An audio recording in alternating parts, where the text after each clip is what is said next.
Salutations à chacune et à chacun, bienvenue dans cet épisode numéro 3 de Spirit Cookie. Je suis Laurent du blog donc spiritcookie.org.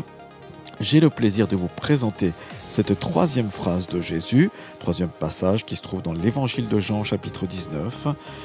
Jésus vit sa mère et près d'elle le disciple qu'il aimait. Il dit à sa mère, « Femme, voici ton fils. » Puis il dit au disciple, « Voici ta mère. » Dès ce moment-là, le disciple l'a pris chez lui.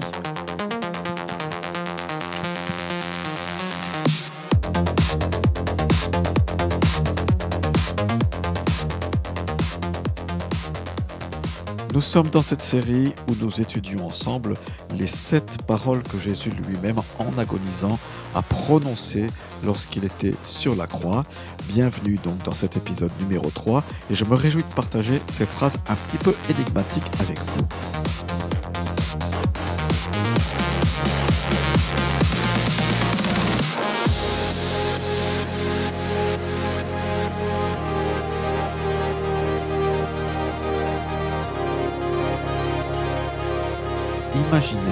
Imaginez la mère de Jésus, Marie, dont on sait peu de choses finalement, qui est là au pied de la croix et voyant son fils en train d'agoniser.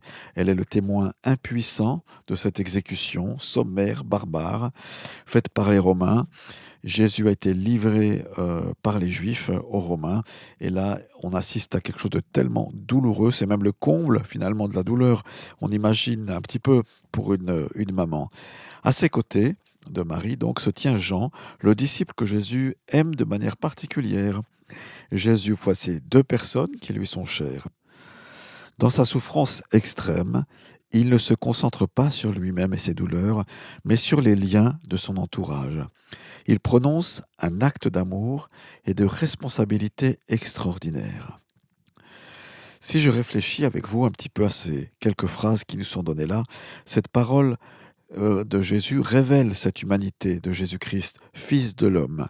Il est certes fils de Dieu, mais aussi fils de l'homme. Alors, ça nous parle bien sûr de l'humanité en souffrance de Jésus. Même en portant le poids du monde, Jésus pense à sa mère. Il est pleinement homme et prend soin des siens.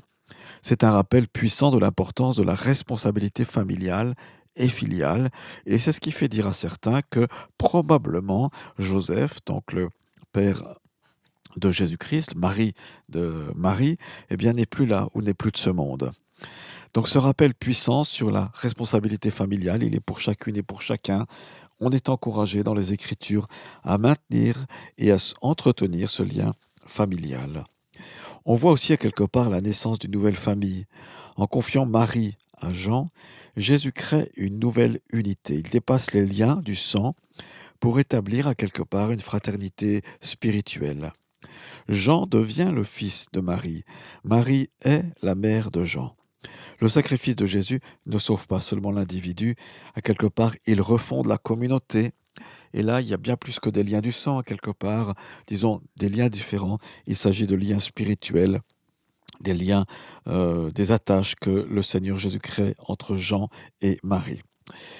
C'est aussi à quelque part une image, une illustration, une mise en pratique de ce que Jésus a dit, puisqu'il a lui-même encouragé ses disciples à s'aimer les uns les autres.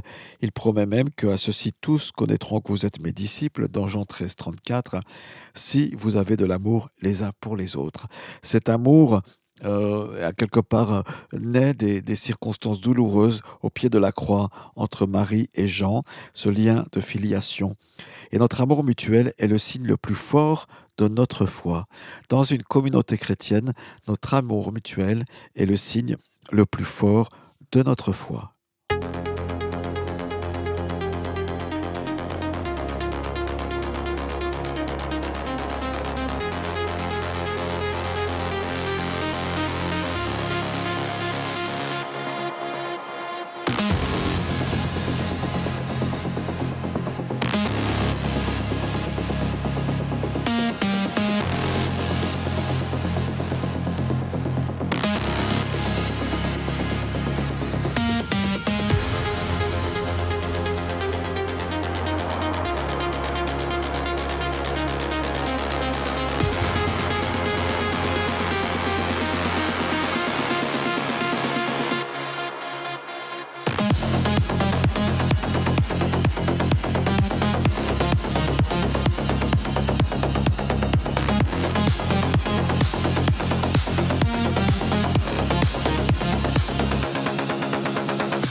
La question qu'on se pose, bien sûr, avec ces paroles de Jésus et cette déclaration en croix de notre Seigneur, c'est comment nous, on peut mettre en pratique ces phrases, ces quelques verbes.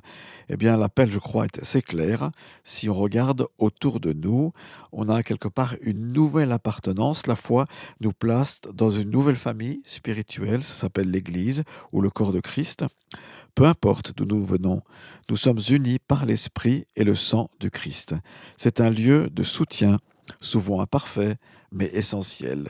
Imparfait parce qu'il est fait de pâte humaine et de raisonnement humain, mais aussi en même temps parfait parce que essentiel parce que le Saint-Esprit nous unit et c'est lui qui fait ce travail alors qu'il nous transforme. C'est un appel, oui, à une nouvelle appartenance, mais aussi un appel aux soins concrets. L'amour spirituel n'est pas une abstraction.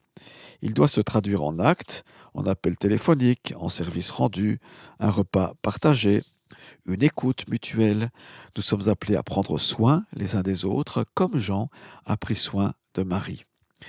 Si c'est une nouvelle appartenance, c'est un appel à relationner concrètement les uns avec les autres et à se soutenir, eh bien, on forme une communauté de témoignages.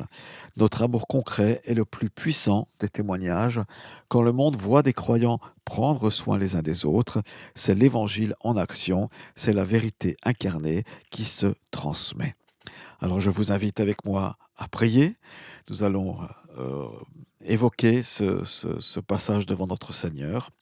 Seigneur Jésus, je te remercie pour la famille de l'Église. Je te demande de la fortifier, de l'unir et de faire en sorte qu'elle passe sur ses différences. Fais de moi un frère, une sœur, fidèle, attentive. Aide-moi à aimer de manière concrète, à prendre soin de ma famille spirituelle, afin que ton amour rayonne par notre unité. Au nom de Jésus-Christ, Amen.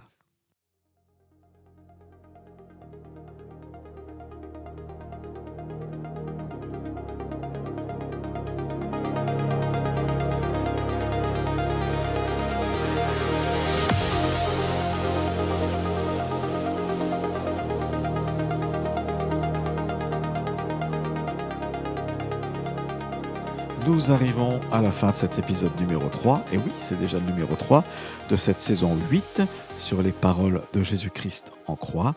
Je vous invite à aller cliquer et évaluer cet épisode selon ce qui vous plaira, à le transmettre à d'autres qui en auraient besoin, et puis à vous rendre sur spiritcookie.org.